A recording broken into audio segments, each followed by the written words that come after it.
3, 2, 1.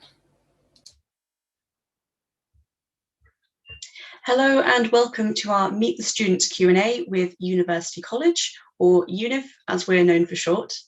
My name's Hannah and I am the Schools Liaison and Access Officer at University College.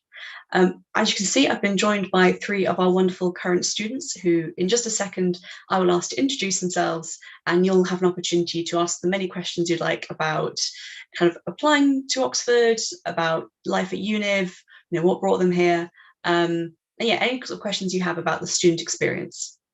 With that in mind, if there are any sort of technical or more technical admissions questions, we might save them to the end, or you can put them in our written Q&A, which you can also find on the virtual open day page. If you're watching this again later as a recording, I will also mention our email address at the end, where you can get in contact if you would like to send us any questions about University College and student life. So to begin with, I'm going to ask our students to introduce themselves. I'm going to come to Barbie, Joyce, and then Luke. So Barbie. Hi, my name is Barbie. I'm a first year biochemist at Univ. My favourite thing about Univ, I'd have to say, is the people. Everyone there is so friendly and welcoming. It's just a really nice environment and atmosphere. Hi, my name is Joyce and I'm a first year PPEist here at Univ as well. My favourite thing about Univ is definitely the location. I find it's not too far from the centre of town, so you're quite close to all of the essentials like shops, the gym, restaurants, but then you're not too close so that you kind of escape the hustle and bustle of town, which can be a bit too much at times. Hi, I'm Luke. I've just finished my 3rd year studying classics, and I'm going to be really unoriginal and say my favourite things are, in order, the people, the location, and then probably our pet tortoise Percy. He is very cute. Perfect, thank you. Well, I think I'll start us with a question we've had, which it's a really good intro, which says, when you were applying, why did you choose Univ? If you did choose Univ, I should probably start by acknowledging that sometimes students make open applications, which is where you don't state a preference, or before interview or after an interview, your application can be pulled to another college. So maybe I'll come to Joyce to begin with. Did you choose to apply to Univ, and if so, what made you choose Univ? Yeah, so I actually did choose to apply to Univ, and I actually went to the open day. I had the luxury of going in person, which obviously you guys don't, but I actually spoke to a student ambassador there helping, and I found that she was really friendly and welcoming. I found that I was able to relate to her quite a lot, and I feel like knowing that those were the type of people at Univ, I thought, yeah, I definitely want to apply. And obviously, as well as that, I knew that the location was quite prime. So the location and obviously speaking to a student and hearing about her experience. Thank you. And Luke, would you maybe also like to come in on that one? Sure thing, yeah. I also applied directly to Univ as my main preference. It was on the recommendation of one of my teachers. She said they liked quiet people, and what she meant by that was that you can be whoever you want. You want just be yourself. You don't need to try to fit in, because you will fit in. I like to think I'm not necessarily overtly quiet anymore, but that's growth rather than change to fit in. It's very friendly, and I like that. Perfect, thank you. I think another question we've had, which ties quite well into that, is about kind of what is the atmosphere like at Univ. I know that's one of the things that people often, really looking for when they come in person to an open day. And whilst there's lots of really wonderful stuff you can find out during virtual open days, well, we appreciate that that's something it's a bit harder to get the feel for a place. So maybe Barbie, how would you describe the atmosphere and the feel of Univ? So Univ's quite a medium-sized college. It's not too big, it's not too small, and it means that everyone does know everyone. So whenever you walk around the quads and things, it's always really nice to bump into people and say hi. Everyone's really friendly. Yeah, it's quite warm and welcoming, and it was a lot less intimidating than I first thought it would be. Perfect, thank you. So another question we've had is about student life. So how much free time do you have, and kind of what clubs and activities are available within Univ? So maybe Luke, if I start with you. The list goes on. I remember in my 2nd year, I ended up as the JCR secretary, and that meant one of the jobs there was taking stock of all the sports teams and all the various clubs and societies we have. And I don't have the document with me today, and the document is also very out of date. But there's there will be a niche for you if you have it. And if the niche doesn't exist, you can make it. There's all manner of sports teams, every single society you can think of, definitely at a university level, if not at a college level as well. Some of the things I do that I didn't even think about doing before getting to Univ, I started doing behind the scenes stuff for theatre productions. I started baking because I needed something to do and I had a lot of flour. And I started doing stand-up comedy because I think I have a lot to say, and some people seem to be okay with that. Thank you, Luke. Joyce, maybe how do you find the work-life balance, and what do you do in your free time? Sorry, I think at the start it was a bit difficult to transition into having to kind of structure my own day, as opposed to previously when I had sort of my timetable given to me. But with time, I found it was able to kind of structure my day in a way that suited me. So for me personally, I try to work in the mornings and afternoons to take my evenings off. And in evenings, I'd meet up with friends, I go to football training. So I found that I'd always kind of have my evenings off, and I tend to work with breaks, of course, during the mornings and the afternoons, but then still have time to see my friends throughout the entire day, not just the evening. Perfect, thank you. So we've had a question about sort of Freshers Week and the activities that are involved there. I might ask both Barbie and Luke if that's okay, just because you're in separate years, and I know, Barbie, you'll have started kind of with COVID things happening as well, so it'd be good to maybe hear from both of you. But yeah, so Barbie, then Luke, if that's okay. Yeah, so my Freshers Week was a lot different to, I think, the standard Freshers Week or what you might expect from university.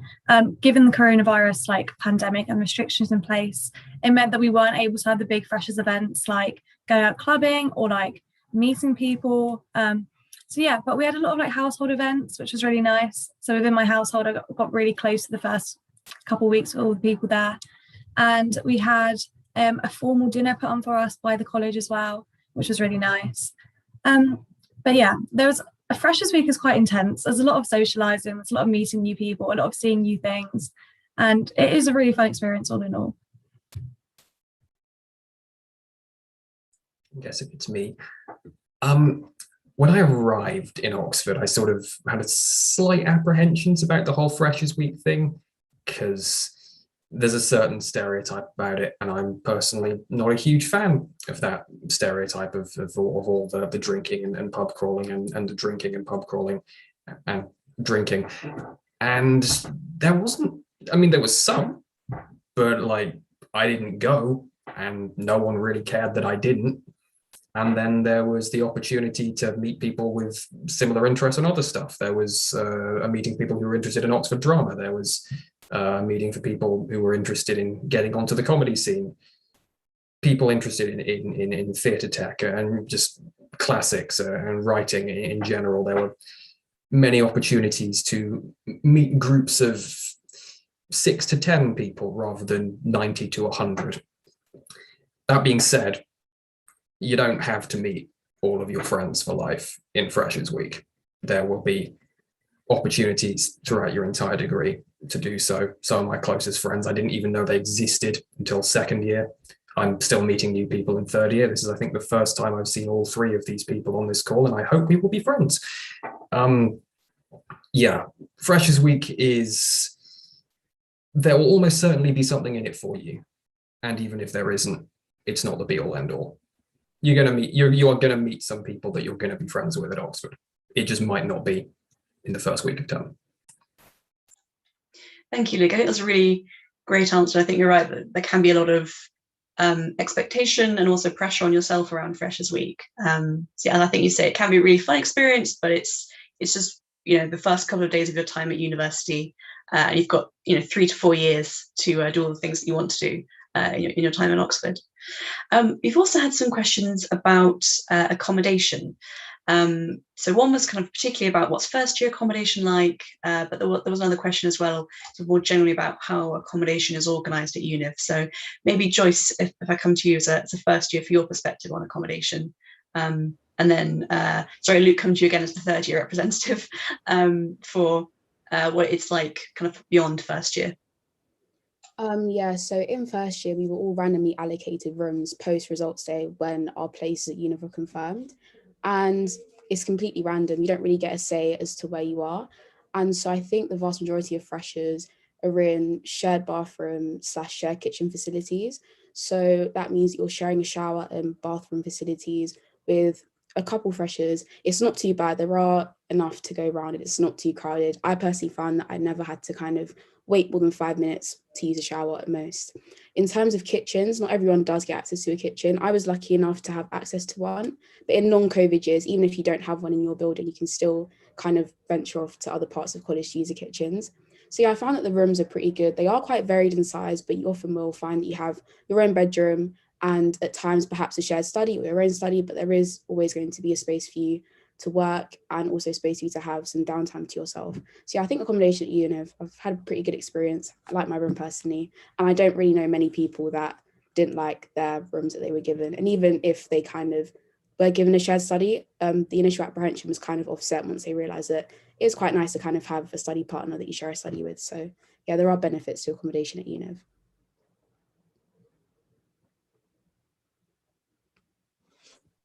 Am I jumping in? I think I'm jumping in. I'm just going to, echo everything that Joyce has said. I think the only thing I have to contribute here is a little more information about how your rooms are allocated in the second and third year going up. The process is known as a ballot.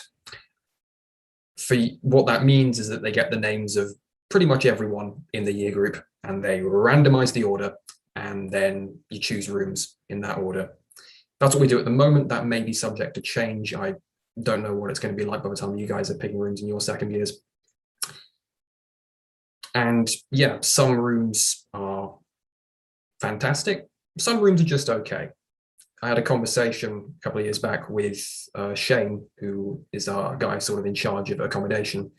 And he was telling me that one of the things Univ has been trying to do is offer rooms that are generally better than student accommodation.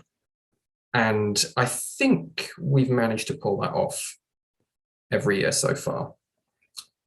Obviously, not about to make any legally binding statements, not about to make any promises. That's how you get sued.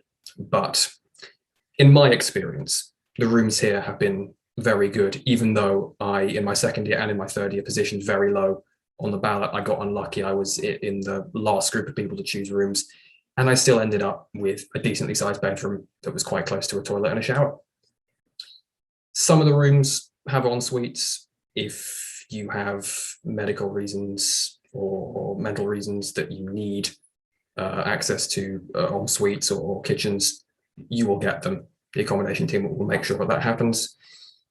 And all in all, the Univ's current policy is that if you want them to sort out a room for you, they will do it. Some people choose to live out.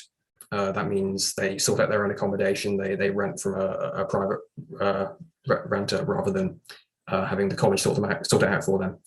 But yeah, Univ's current policy is that they will sort out a half decent room for you if you desire. In my experience, it's been good. Thank you, Luke. Yeah, I think I'll just add to that, 'cause I'm not sure if we touched on it. Apologies if I am repeating something. That generally in first year you're likely to be on the main college site. Then in second year you're still typically in college maintained or run accommodation. You're more likely to be in sort of the north of Oxford in our sort of specially built accommodation up there. And then typically in third year students often move back to the main college site again. And that the annex, as it's known in North Oxford, it's about 25-30 minute walk, and a lot of students get bicycles and cycling as well. So one of the other questions that I suppose relates to accommodation is about how easy it is to get to departments and libraries from Univ and from its accommodation. So maybe I'll ask Barbie and Joyce, so you can have the STEM and the more social sciences, humanities perspectives on how easy it is to get between the libraries and lecture theatres. So yeah, Barbie, how have you found it getting to your lectures and classes this year? So my main departments at all of the science buildings are about a 10-minute walk away from Univ. Yeah, they're really central to Oxford, and Univ is in a really good location to be able to get to them. The main library, so the Bodleian Library, is literally across the road. It takes about 2 minutes to get there, and it works like an online booking system, so you can book slots and desks and things, so there's always going to be space. There's also the Radcliffe Camera. which is, I think, the history department library. And then again, it's across the road from Univ. So yeah, very local. Univ itself also has 2 libraries. So we have the new library and the old library, which are just walk-in basis, and you can borrow the books from there, and they've got great study rooms and study spaces for when you are revising. Just to kind of contribute to what Barbie said, this year I didn't actually get to go to a lot of the departments a lot because of COVID, everything was online. But from what I know, the social sciences department, which is where PP is based, is just by St. Catherine's College. So about, I think, a 10-minute walk, not too far from Univ. And yeah, that's where some of our tutorials are held, and it's where a lot of the books that we need can be borrowed from. But like Barbie said, Univ Library has managed to cater for all the books I've needed this year, and that is generally the case for PP. A lot of the books on our reading list are available at either Univ's library or libraries not too far away. Thank you. We've also had a question about sort of student support and sort of wellbeing support at Univ. Would anybody be happy to sort of come in and talk a bit about support systems around Univ? Yeah, I'm quite happy to talk about it. So Univ has excellent welfare support. There's a really dedicated and well-trained welfare team. This involves the chaplain, so Andrew Gregory, currently this year. And he's really good. You can always pop into his office for a chat, and he's always really friendly and welcoming, and he's happy to offer any support you can. We also currently have Amy Reid, who is the head of disability and welfare. She's a disability and welfare officer at Univ. And again, she's at 1 email away should you need anything, and they are really accommodating to your needs and requirements. We also have welfare reps at Univ. So these are student elected positions, and they look after any sort of little concerns. They also deal with things like sanitary products, which you can get for free from Univ. And also like do really nice things like leaving chocolate bars in like your mail room and things like that. So yeah, there's really good student welfare support. Thank you, Barbie. Another question we've had is about the sort of food options at Univ, and in particular, are there any good veggie options? I don't know if anybody here is a veggie, or a vegan, but yeah, maybe I'll ask Luke to begin with, and then Joyce. So, how have you found food at Univ? I know we've touched a bit on that there is some access to kitchens, depending on where you live. But yeah, so what's your experience been of food? And if you know about the veggie options, feel free to talk about them as well. Conveniently, I am in fact a vegetarian. My parents are mad at me about it, but that's their problem, and also my problem. Being vegetarian at Univ, it's fine. It's great. The buttery, that's the canteen. They have veggie meals available every single meal of the day: breakfast, lunch, dinner. There's always something available. Even brunch or on the weekends, there's also veggie options available. I've been self-catering for most of second and third year and a little bit of first year. But I can definitely speak for my first year experience. There was always a decent vegetarian option available at the canteen, sometimes even 2, an actual options for vegetarians, which is nice. It's not just the token meat option without the meat. There's actual vegetarian cuisine. It wasn't always the sort of thing that I liked, but that's what self-catering is for. And there's the tried and tested sandwich bar if the hot meal isn't to your liking. I'm not vegan. I have friends who are. Their experience, I believe, was just let the catering team know that you're vegan and they can produce a vegan option for you.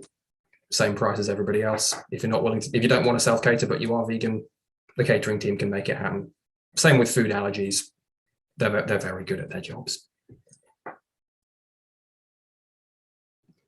Yeah, so just to kind of contribute to what Luke said, the buttery, so i.e. the canteen, I think Monday to Fridays they tend to serve breakfast, lunch and dinner, and then on the weekends, Saturdays and Sundays, it's just brunch and dinner. And for me personally, I did eat in hall quite a bit just out of convenience. It is quite a convenient option.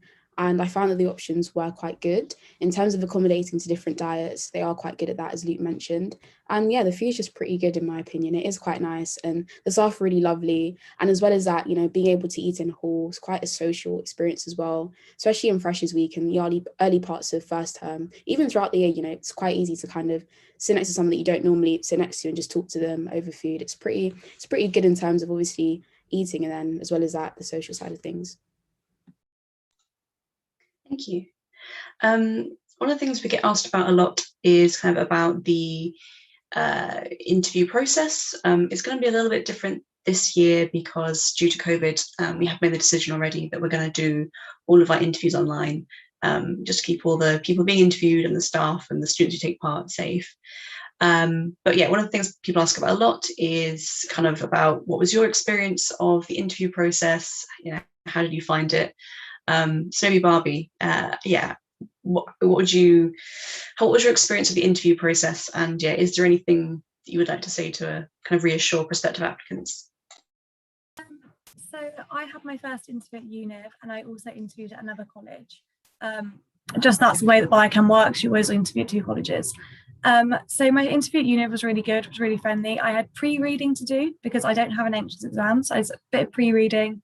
And then they looked over my notes from that. And then we kind of just had a discussion about the article. We mentioned a little bit about my personal statement, about some books I'd read, and then just generally asked some questions. I had a little bit of maths to do. I think I had a graph question. So yeah, kind of like the mock interview stuff that you can find online. It is very similar sort of style. The interview at the other college, I actually had to write an essay for when I got there. But yeah, all very approachable, and it's not the end of the world. Like the interviews are not necessarily make or break, it's just a whole part of the process. So your personal statement, your grades, your interviews, an entrance exam if you have one, all adds together to find the overall result.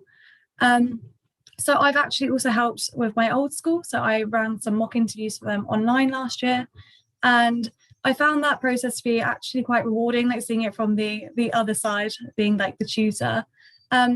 Usually it's just kind of like a friendly chat about the subject. They want to find why you're interested in it, why did you apply, if they think you'd be a good fit for their teaching style, that sort of thing. So it's not something necessary to like over prep for or to stress over. I'd say the best piece of advice I can give is do some reading around the subject. Make sure that you've read any books or articles you've got in your personal statement, don't lie about them. And yeah, just be self-confident.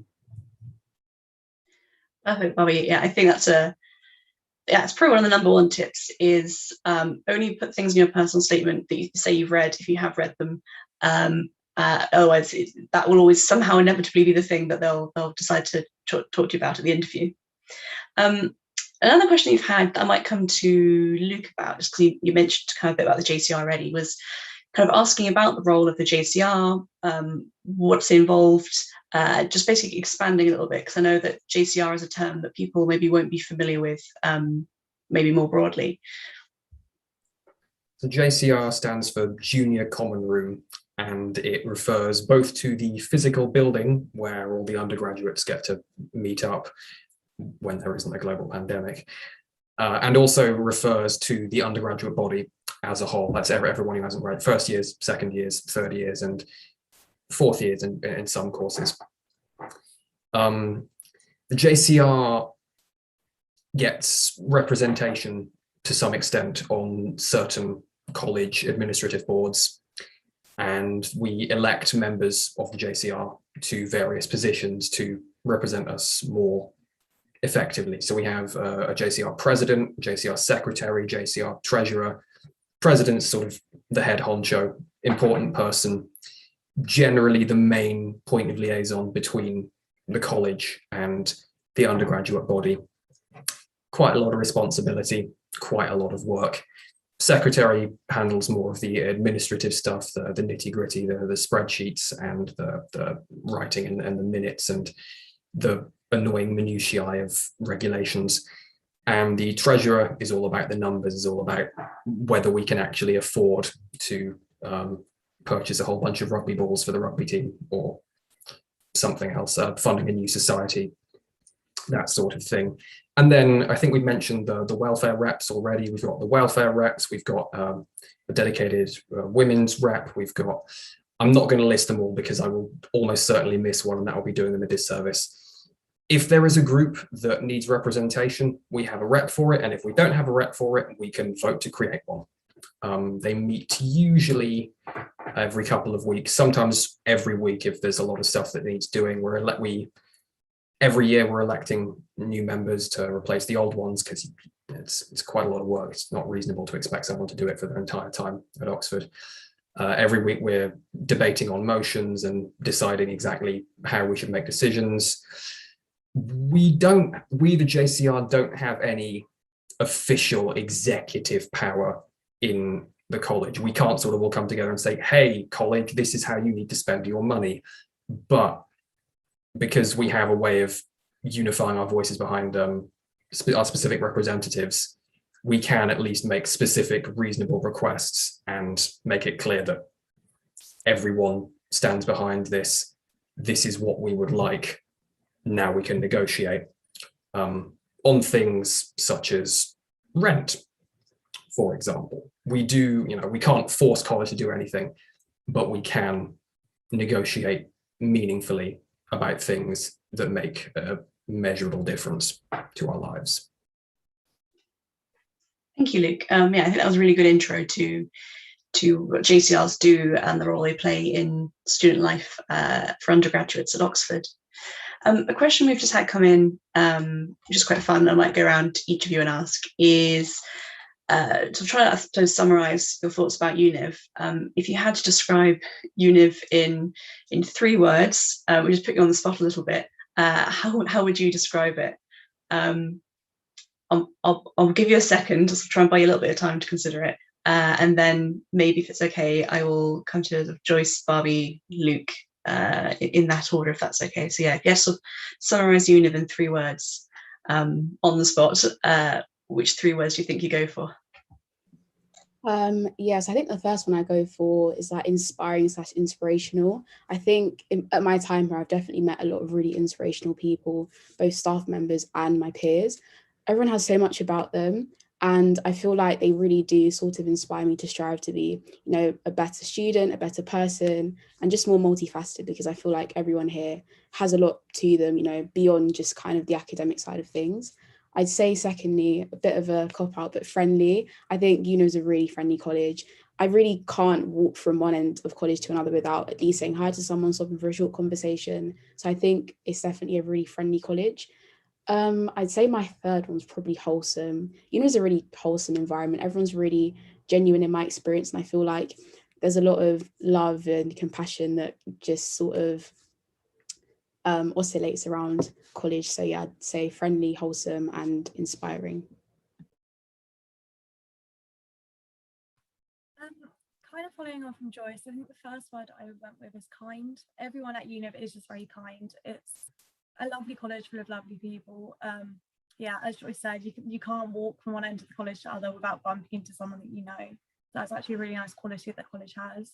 I think the other one would be welcoming. I was really, really nervous about starting university and the transition from university, but like my fears faded within the first couple of days of meeting everyone. Both the staff and students are so welcoming. And I think the last one would just be community. Again, it's kind of like 3 variations of the same word, but everyone is really close-knit at Univ. We have all sorts of events together, even between years, like people are fairly close to each other. And it's just like a really nice college to be a member of, I think. If you've taken all my options somehow, nerds, not geniuses. The one common factor between everyone I know at Univ is not that they are obscenely intelligent. What they are is obscenely passionate about the one really specific thing about their subject that they like. And if you get them on that subject, they will not shut up about it. And it's wonderful, because hearing people gush about the things that they like is wholesome and inspirational and friendly. So yeah, nerds, not geniuses. Perfect, thank you. Obviously at the moment it's a bit harder, well, it's not sure hard as I went, it's a bit different for people trying to make decisions about where to apply in terms of university, but also if they are thinking about Oxford, which college they would like to apply to. Is there anything that you maybe wish you'd known about or known to sort of consider when you were picking a college? Or yeah, another way of looking at that is, yes, what would you recommend people kind of keep in mind when deciding which college they might like to apply to? So maybe come to Barbie if that's okay. I think each college is very individual, and they each have very individual kind of morals and standards behind them. I think the most important thing to think about initially is the size of the college. Would you prefer to be in like a really big college with lots of people, or would you prefer to be in a smaller college with only like a few people so you can make closer friendships, or would you prefer to be in somewhere like Univ where it's kind of like middle of the road, kind of in between the two? Another thing as well is if you've got any like hobbies, so like if the college has a choir, if it's got sports teams, sports grounds, a gym membership, these are all sorts of things to consider as well when applying to colleges. And I don't know, maybe another thing would also be like grants, bursaries. Some colleges, such as Univ, we've got the Old Members Trust. So we offer kind of specific grants to students, whereas other colleges might not have this or may have something different that's more suited to you. Perfect, thank you.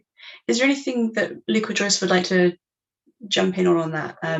Feel free to say no if there isn't anything you'd like to add, but if there was anything that you thought would have been useful to know when you were picking a college, feel free to jump in. So there's actually a website, I think it's called the Alternative Prospectus, and you can sort of enter in certain criteria that you want from like your ideal college, and it will come up with a list of colleges that meets their criteria. And I didn't personally know about this, but I know some people at Univ and other colleges said that they kind of use it to help them pick their choices. So kind of just perhaps looking at that website, the Alternative Prospectus, and entering certain criteria. So for example, you know, size and gym membership and, you know, good Wi-Fi, you know, having only fridge in your room, things like that that are quite trivial, which you might overlook. That sort of website captures those little concerns and make sure that you pick a college that kind of meets all of the things that you want it to meet. Perfect, thank you. If I may, just re-emphasize, do your research and then absolutely be yourself, and not in the sort of generic non-committal words of inspiration, be yourself. I mean, genuinely, don't pretend to be someone that you are not, because the admissions team will probably figure it out. And even if they don't, you're gonna, pretending to be someone that you're not is not a sustainable way to live. It is not a fun way to live, and it will not result in you having a good time. Be yourself. There is almost certainly a college that matches the real you, and you got to be yourself so that you can find it. Thank you, Luke. We just had a question come in asking about kind of I think with word use was what's your relationship like with your tutors, or what's it like working with your tutors? So I might come to Barbie and Joyce if that's okay, just because a range of subjects, and also where Joyce, as you sort of do multiple subjects in one as part of your degree, that might be really useful to hear that as well. So maybe, yeah, Barbie, to start with you. So I have, the way that biochem is structured is that we have 5 different courses, so I have 5 different tutors. A couple of these are professors and a few of these are postgrads, so I've got a mix of both. Because of online learning, I've had most of my tutorials and classes online this year, but all the tutors are so lovely. Like, they really engage you, they try to make the classes interesting. Any sort of useful tips and tricks they can offer for exams, like anything that they can do to help you, they really will go out of their way to do so. I actually got additional tutorials as well for maths, because I found part of the course a bit more difficult, and my maths tutor was more than happy to just sit me down for a couple of hours and explain it all again to me. I've also had in-person practicals this year because I'm a STEM subject, so we have labs that are compulsory, and the lab technicians are just so lovely. Like, they really do explain things to you.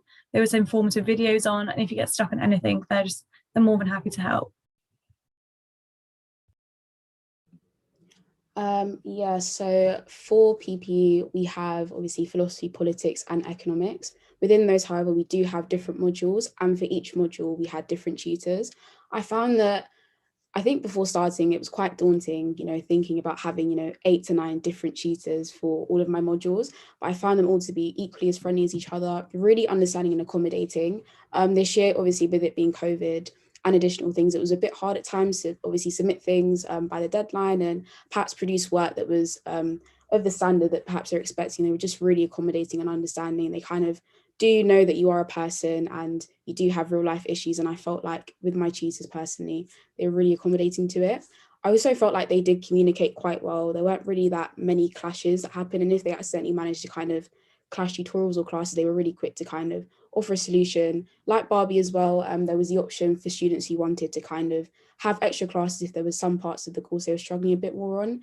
And I know some of us PP said extra maths classes because the maths was quite a step up from A-level maths or maths prior to uni.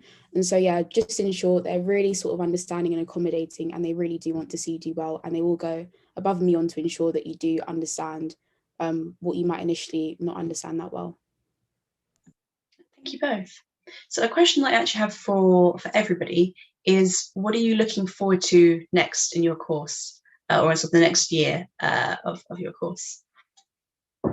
And maybe come to Luke to begin with, if that's okay. There's lots more archaeology for me to do, and I really like archaeology. Old vases, not sure what it is about them. I just think they're really cool. And I've got, I think, almost 16 more weeks of that. I'm very much looking forward to it. Then Barbie, what are you looking forward to in the kind of next year of your degree? Well, my favourite thing about the degree is definitely the labs. Like, we usually have like 1 or 2 practical days a week, and I really enjoy those. I think they're such a fun experience. In terms of the course content, we've kind of started looking at immunology, and that's something that I'm really interested in. So definitely immunology and virology. For me personally, so next year, the way PP is structured is that we get the choice to specialise in 2 of the 3 subjects. So I'm going to be specialising in philosophy and politics. I'm just looking forward to really delving deep into my actual niche interests as opposed to maybe studying sort of the more broad themes of PP. I get to kind of pick the modules that I want to study within politics and philosophy and then really go into depth with them and then have these really insightful discussions with my tutors and my tutorial partners about things that we're all really passionate about. Thank you. I've got a question specifically for you, Barbie, about how you enjoy biochemistry. And I suppose I might also add on to it, if somebody is thinking about degrees like biochemistry or biomedicine, of choosing between them at the moment, what advice would you give, and what kind of led you to choose biochemistry in particular? So the reason I picked biochemistry is, well, back at A-level, I studied biology, chemistry, physics and maths back in year 12. Out of those, I decided that I liked physics the least, so I dropped that one and I ended up with biology, chemistry and maths. From those, the obvious options seemed like medicine, so I did lots of reading for medicine, lots of research about it, but ultimately I decided it just wasn't for me. That kind of left me with like a broad range of options if I wanted to specialise into like just biology, just chemistry, biomed or biochem. And after lots of deliberation and lots of reading about the subjects, looking at the course outline, there's fantastic links on all the websites that Oxford have or any other university with their courses. I think the best thing to do to pick your course is read through what the course has to offer, what sort of topics you would cover, what sort of like, if there's any practicals involved, what sort of structure the examinations have, how many hours of contact you have a week, and just find the course that like you think would best suit you.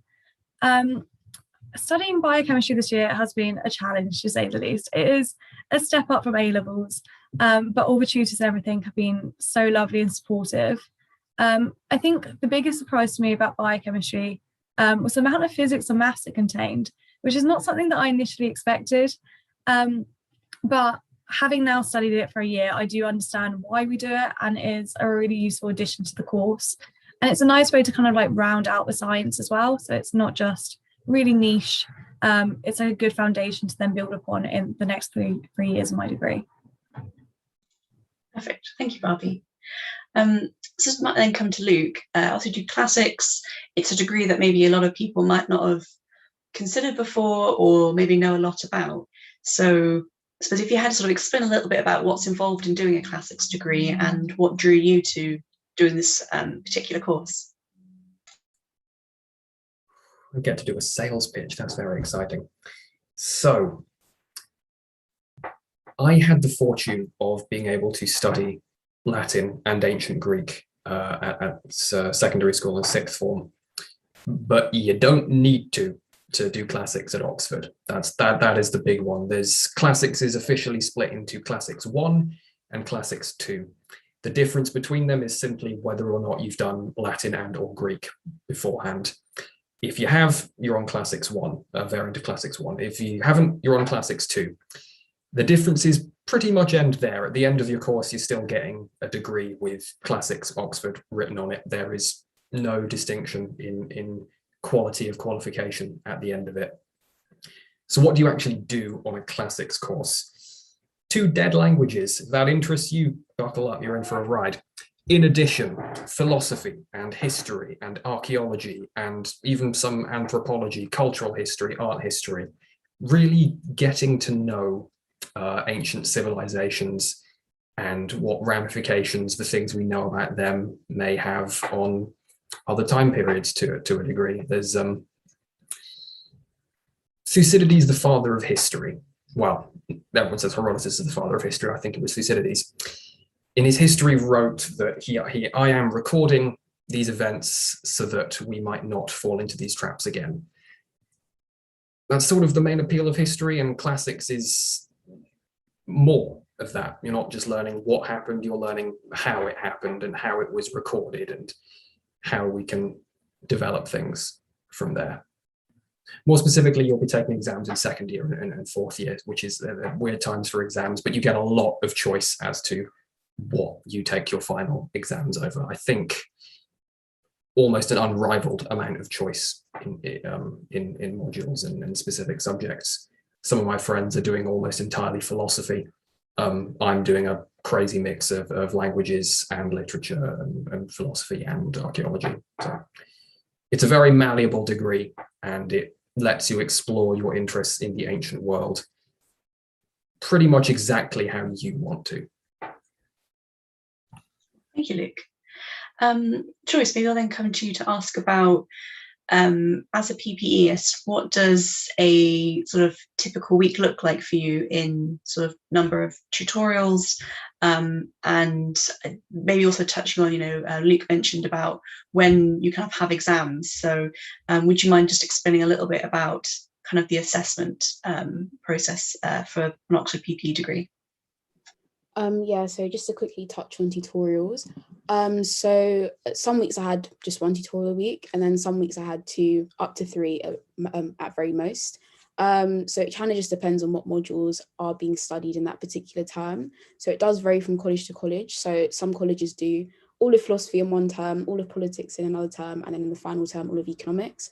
What I really liked about Univ was the fact that in each term we did 1 philosophy, 1 politics, 1 economics. It was just a nice mix, and I never really found that I got too bored of one because I had, the other 2 to kind of offset having too much of, for example, philosophy.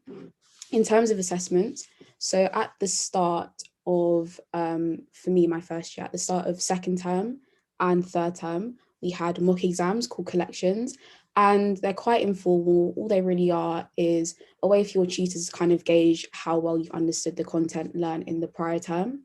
And they're just internally marked, and they give you feedback on that. And there are normally classes to kind of go through model solutions, and there's the opportunity to kind of address some things you didn't understand, and for the tutors to kind of really sort of hone in on areas that you really need to kind of perfect. In terms of formal examinations, so we have just exams in first year and third year at the end of the year in terms of public examinations, which is set by the PP department at Oxford.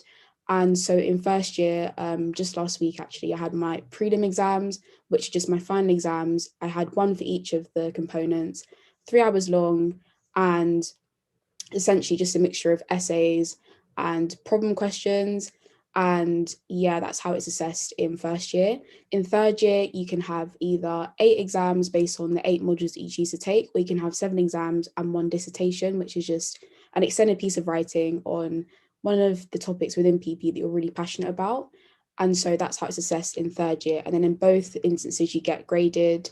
So you get class, the first class, an upper second, a lower second, or a third. And, there's a pass mark that you kind of have to exceed in order to progress to the next year for first year. Thank you, Joyce. So I think we're actually looking at the clock coming towards sort of the end of the session. So I thought I'd maybe sort of summarize by going around each of you and kind of asking, for people who are thinking about applying this autumn, do you kind of have any parting words of advice, or anything you maybe wish you'd thought about or done in that summer before you applied? And I'll maybe sort of start with Barbie, then Luke, then Joyce, if that's okay. I think if you're in the position to be thinking about applying, don't doubt yourself and just put the application in. I think the hardest part of it all is kind of the self-doubt of thinking, am I good enough? Am I clever enough? All these things. And it is just, you don't need to worry about it. It's just not true. If you've got the grades and you are passionate about your subject and you feel like you have the aptitude for it, then I think just write the application, put it in. Over the summer, I'd say the best thing to do is reading. Like, this doesn't actually have to be like physical, like you pick up a book. It could be articles, podcasts, TED Talks, anything about your subject that you're interested in. You could even do like a work experience day, or you could do an online MOOC, like the massive open online courses, anything to anything to show extracurricular interest in your subject is really like what they're looking for on the personal statement. So yeah, that'd be my advice. Stay hydrated. That's number one. Number two, the world's kind of on fire right now, and we are aware of that. The academics here, they like doing what they do, and what they do is educate people from fresher all the way up to finalist, all the way up to sometimes even postgrad and PhD. They want you to get in. They want to spread the joy of their subject, and they are aware that the circumstances this year are ridiculous. So if you're thinking about applying, but you're worried that the extenuating circumstances may harm your chances, don't worry. I mean, do apply. Don't worry that they're going to harm your chances, because we're aware, we're accounting for that. We are doing everything we can to give everyone as conventional an experience and as fair a chance as possible. And yeah, you should apply. If you are passionate about your subject, if you are weirdly obsessive and go off on long tangents about really specific things that sort of only you seem to be interested in, apply. Please apply. That's the kind of person who might fit in very well here. And yeah, stay hydrated and spend your summer doing something that you like. Reading is good. Extracurriculars are good. Drinking water is good. Yeah, so I'd say, like Barbie said, definitely try to read and really research and read around your subject. For me personally, I spent my summer really delving into some of the more niche sort of interests within PPE, and from that I was able to kind of have content to put into my personal statement. So obviously read for enjoyment and read for the sake of knowledge and learning, but also kind of do be aware that you need to kind of substantiate your supercurriculars, to make sure that you have some insightful things to kind of put into your personal statement and talk about interview potentially. Also kind of more specific to PPE and maybe other subjects which have admissions tests, make sure to kind of familiarize yourself and have a look at the admissions tests. They do tend to happen in late October / early November. So kind of just knowing what to expect, and maybe perhaps not getting into rigorous practice, but just knowing, okay, this is what I'm going to perhaps be sitting, and this is kind of what to expect, and this is how I'm going to prepare. Try to kind of sort of outline a plan as to how you're going to approach your admissions tests. Thank you. Those were absolutely fantastic answers. So we are now out of time. I think we actually managed to cover all of the questions, or at least a variation of all the questions that we received. If there is anything that you'd still like to ask, and you're watching live, then we're going to be online until 4 o'clock answering questions in the general Q&A chat on the Virtual Open Day website. If you're watching this at a later date, then please feel free to get in touch. You can find my details on the University College website, and you can email me at access@univ, so that's univ.ox.ac.uk, and I'll get back to you as soon as I can. So yes, thank you again to our wonderful students for answering all your questions, and thank you for submitting your questions. And I hope everybody enjoys the rest of your day. So bye for now.